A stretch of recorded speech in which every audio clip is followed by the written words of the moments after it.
Hi everyone, it's me, Little Bird. So, recap of what had happened in my home thus far. There's spiritual activity happening in this house that Brooke's mother had seen. My next door neighbors, both of my next door neighbors had seen. My sister-in-law had felt, Brian's sister. My sister-in-law, Brian, Daryl's girlfriend, had seen. My mother had seen. I had seen. My brother Calvin had seen. His girlfriend had seen. And we still don't understand what's going on, and we're not putting anything together. Like, it's just scaring us, right? And I had this experience that January where I talked to that woman, and that woman, I could hear her talking to me. And me and Brian were still okay. We were still together until a little while after that, like mid-January.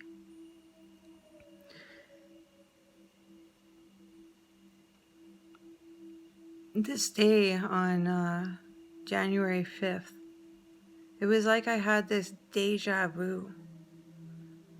And it was really, really intense. After that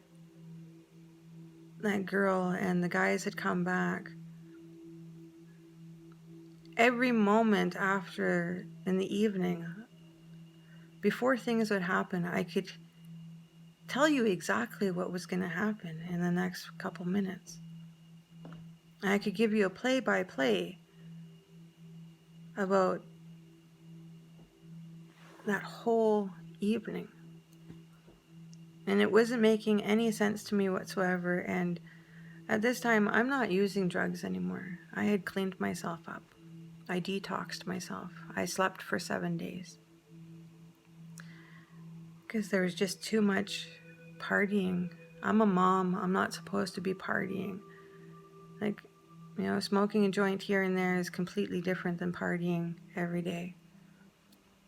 And that's what it seemed like. It was like I was partying, but I'm not party. I'm not a party girl. I like to go out and dance and stuff, but I wasn't a drug user. So I pulled myself off the drugs. And after being off of them for a couple of weeks and getting my sanity back, it just seemed like things started happening where I questioned my sanity. On January 5th, I truly questioned my sanity. I told my husband that this guy that was leaving the house, who I had left downstairs with Jeff's new girlfriend, couldn't leave our house without being searched. Because underneath his jacket, he was wearing my husband's vest. It was like a black camo vest. And all those pockets that are in this vest were filled with Brian's belongings. And Brian's like, there's not. Like, how do you know this? And I said, because it's like I can see, like right now, I can see what's happening later on tonight. And I'm not even down there. And it's like I'm there. And I'm watching these people. I was like, they were just kissing down there. And she's giving him things to steal. And if you look, like, just trust me. Just trust me. I said, because I can't explain what's going on with me today. So, I'm sorry. So he says to this guy when he was walking out the door, sorry man, I can't let you leave here right now. But he's like, what? Goes, well, my wife just told me some things that are pretty unexplainable, and I'm just trying to prove her wrong. He goes, I'm going to have to get you to take off your jacket. And while this guy was loading up on Brian's stuff, I was upstairs. But it was like I was down there and I was like hovered over them. And I was watching these two, this Jeff's girlfriend and this black guy. And yeah, sure enough, he had Brian's camo jacket on. And in each of the pockets, I pointed out what was in those pockets. And Brian thought that I had completely lost it. And I started to question my sanity. I didn't understand, how can I know something that I wasn't even a witness to? Later on that evening, Jeff's girlfriend and Jeff were supposed to meet. And Jeff had gone to his girlfriend's place, and mother and sister had said that she wasn't home. And he said, this would be the only other place that she would be. I said, no, she's home. He goes, how do you know? I said, because I can see her bedroom. I can see where her bed is. And I was like, and you know that I looked at my husband and I said, you know that Chinese style lingerie dress that you had gotten me? I said, it's hanging in her room in the corner. I said, and she's with that black guy that was here. And they hid his shoes in her room. And her shoes are behind the door. So Jeff is like, what? You're trying to tell me that my girlfriend is cheating on me and that her parents and her sister are all lying to me and that Buddy is there and that she's a thief? That she's the one that's been stealing your stuff? You've been to her house, haven't you? And I said, no, I've never been to her house. And I explained how she had this pink blanket, this quilt on her bed. And she had all this other stuff. I explained her room. And he says, that's her room. He goes, and you've never been to her house? He goes, what does the outside of the house look like? I said, I have no idea.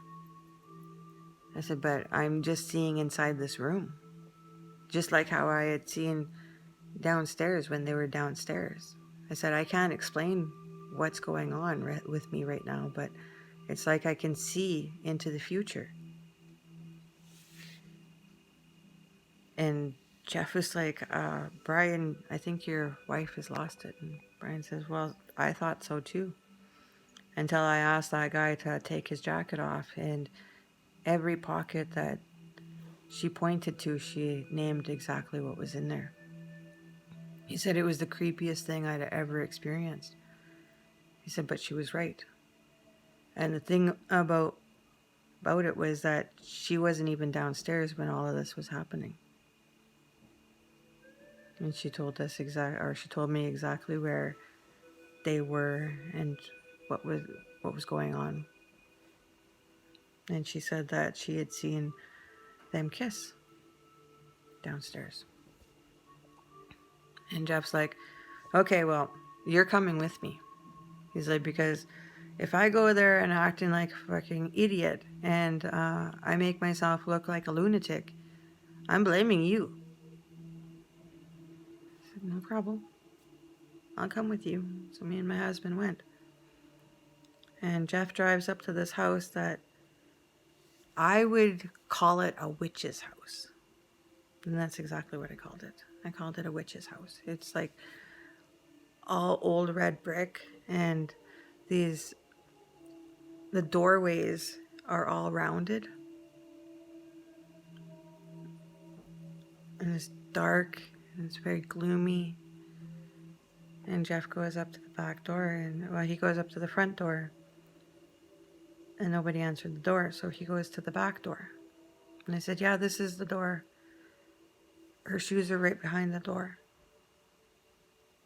And he goes, no, when you open up the door, you can see all the shoes. I said, yeah, hers are behind the door.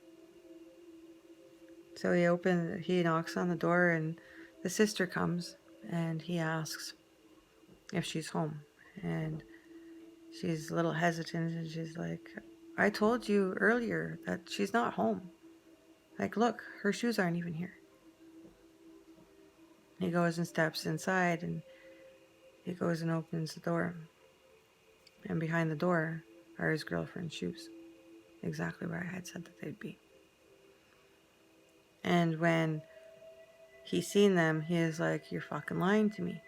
He's like, what the hell is going on here? See, he's in love with this girl, and he has money. He's a drug dealer, and he wanted to get away from drug dealing. He wanted to settle down with her, and he was gonna clean them both up by taking them out on a couple of vacations to Mexico and to the Dominican Republic. So he goes to her bedroom, and she is in there with this guy. And exactly where I said my dress was hanging. And he brings me my dress, and he is like, I don't know how the hell you did this. He's like, but you saved me from a broken heart. He's like, if I would have gone into this situation, he goes, it would have been very explosive. He's like, but it's like you mapped it out for me so that I could see what was going on, and I knew it, and I didn't have that reaction that I would have normally. He's like, I could have killed that guy. You know, if I would have been in that situation where there's this man on my girlfriend, you know, this girl that I fell in love with, that I wanted to change my life for, I could have killed him. And he's like, in the way that you explained everything, that prevented that from happening.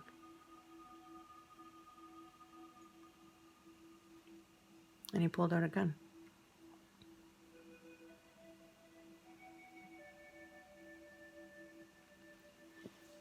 And he said he would have used it. You know, he started thinking about his life after that and where his life was going. He invited me to go and travel with him as a reward for saving him from doing something really stupid.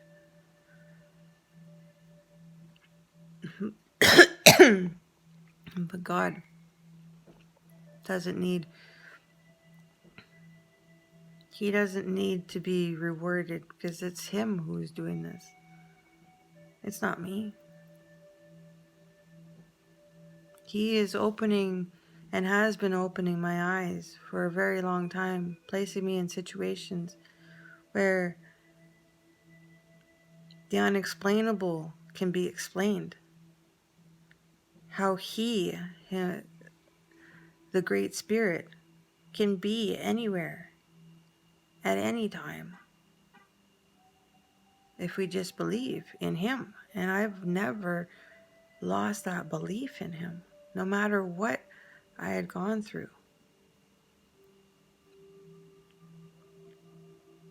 January 5th, 2000